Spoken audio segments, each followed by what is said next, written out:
attack of the enemy, a column pushed forward between the levee and river, and so precipitate was their charge that the outposts were forced to retire, closely pressed by the enemy. Before the batteries could meet the charge, clearing the ditch, they gained the redoubt through the embrasures, leaping over the parapet and overwhelming by their superior force the small party stationed there. Lafitte, who was commanding in conjunction with his officers at one of the guns, no sooner saw the bold movement of the enemy than, calling a few of his best men by his side, he sprung forward to the point of danger, and clearing the breastwork of the entrenchments, leapt, cutlass in hand, into the midst of the enemy, followed by a score of his men, who in many a hard-fought battle upon his own deck had been well tried. Astonished at the intrepidity which could lead men to leave their entrenchments and meet them hand to hand, and pressed by the suddenness of the charge, which was made with the recklessness, skill, and rapidity of practised boarders bounding upon the deck of an enemy's vessel, they began to give way, while one after another 2 British officers fell before the cutlass of the pirate, as they were bravely encouraging their men. All the energies of the British were now concentrated to scale the breastwork, which one daring officer had already mounted, while Lafitte and his followers, seconding a gallant band of volunteer riflemen, formed a phalanx which they in vain essayed to penetrate. The British, finding it impossible to take the city and the havoc in their ranks being dreadful, made a precipitate retreat, leaving the field covered with their dead and wounded. General Jackson, in his correspondence with the Secretary of War, did not fail to notice the conduct of the corsairs of Barrataria, who were, as we have already seen, employed in the artillery service. In the course of the campaign they proved, in an unequivocal manner, that they had been misjudged by the enemy, who a short time previous to the invasion of Louisiana had hoped to enlist them in his cause. Many of them were killed or wounded in the defence of the country. Their zeal, their courage, and their skill were remarked by the whole army, who could no longer consider such brave men as criminals. In a few days peace was declared between Great Britain and the United States. The piratical establishment of Barrataria having been broken up, and Lafitte not being content with leading an honest, peaceful life, procured some fast-sailing vessels, and with a great number of his followers proceeded to Galveston Bay in Texas during the year 1819, where he received a commission from General Long and had 5 vessels generally cruising and about 300 men. 2 open boats bearing commissions from General Humbert of Galveston, having robbed a plantation on the Momento River of Negroes' money, etc., were captured in the Sabine River by the boats of the United States schooner Lynx. One of the men was hung by Lafitte, who dreaded the vengeance of the American government. The Lynx also captured one of his schooners and her prize that had been for a length of time smuggling in the Comento. One of his cruisers, named the Jupiter, returned safe to Galveston after a short cruise with a valuable cargo, principally specie. She was the first vessel that sailed under the authority of Texas. The American government, well knowing that where Lafitte was, piracy and smuggling would be the order of the day, sent a vessel of war to cruise in the Gulf of Mexico and scour the coasts of Texas.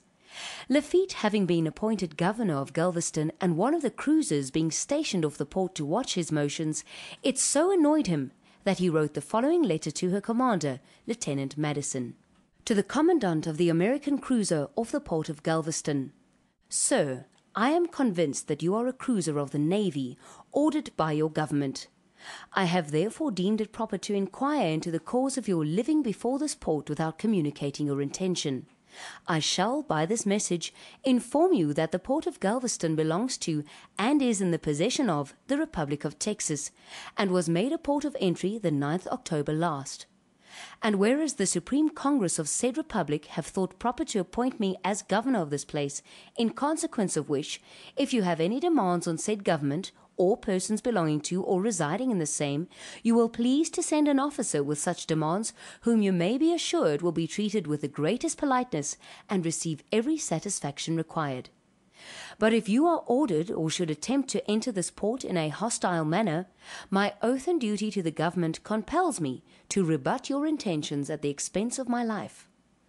To prove to you my intentions towards the welfare and harmony of your government, I send enclosed the declaration of several prisoners who were taken in custody yesterday, and by a court of inquiry appointed for that purpose, were found guilty of robbing the inhabitants of the United States of a number of slaves and specie. The gentleman bearing this message will give you any reasonable information relating to this place that may be required. Yours, etc., J. Lafitte.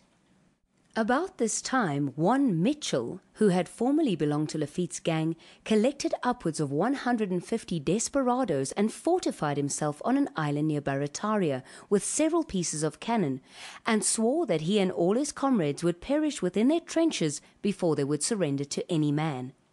4 of this gang having gone to New Orleans on a frolic, information was given to the city watch and the house surrounded, when the whole 4, with cocked pistols in both hands, sallied out and marched through the crowd, which made way for them, and no person dared to make an attempt to arrest them. The United States cutter Alabama, on her way to the station off the mouth of the Mississippi, captured a piratical schooner belonging to Lafitte.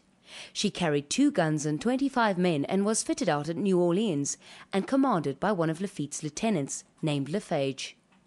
The schooner had a prize in company, and being hailed by the cutter, poured into her a volley of musketry. The cutter then opened upon the privateer, and a smart action ensued, which terminated in favour of the cutter, which had 4 men wounded and 2 of them dangerously, but the pirate had 6 men killed. Both vessels were captured and brought into the Bayou St. John. An expedition was now sent to dislodge Mitchell and his comrades from the island he had taken possession of. After coming to anchor, a summons was sent for him to surrender, which was answered by a brisk cannonade from his breastwork. The vessels were warped close inshore, and the boats manned and sent on shore whilst the vessels opened up upon the pirates.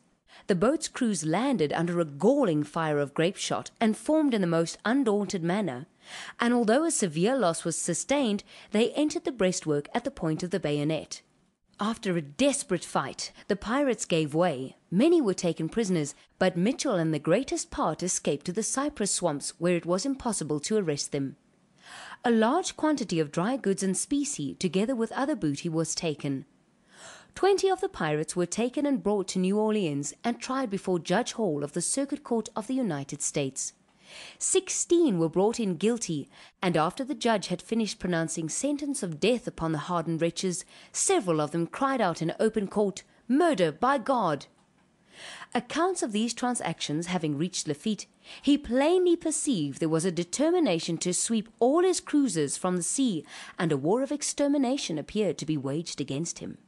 In a fit of desperation he procured a large and fast-sailing brigantine mounting 16 guns, and having selected a crew of 160 men, he started without any commission as a regular pirate, determined to rob all nations and neither to give or receive quarter.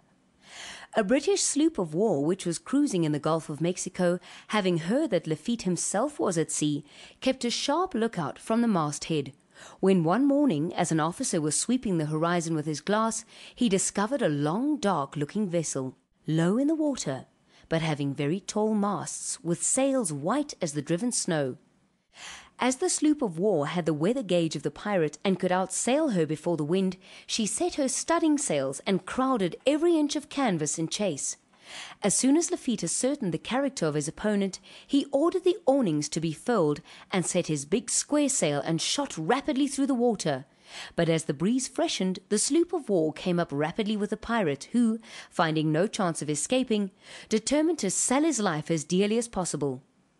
The guns were cast loose and the shot handed up, and a fire opened upon the ship which killed a number of men and carried away her foretopmast. But she reserved her fire until within cable's distance of the pirate, when she fired a general discharge from her broadside and a volley of small arms. The broadside was too much elevated to hit the low hull of the brigantine, but was not without effect. The foretopmast fell, the jaws of the main gaff were severed, and a large proportion of the rigging came rattling down on the deck. 10 of the pirates were killed, but Lafitte remained unhurt. The sloop of war entered her men over the starboard bow, and a terrific contest with pistols and cutlasses ensued. Lafitte received 2 wounds at this time which disabled him. A grape shot broke the bone of his right leg, and he received a cut in the abdomen. But his crew fought like tigers, and the deck was ankle deep with blood and gore. The captain of the boarders received such a tremendous blow on the head from the butt end of a musket as stretched him senseless on the deck near Lafitte, who raised his dagger to stab him to the heart. but the tide of his existence was ebbing like a torrent.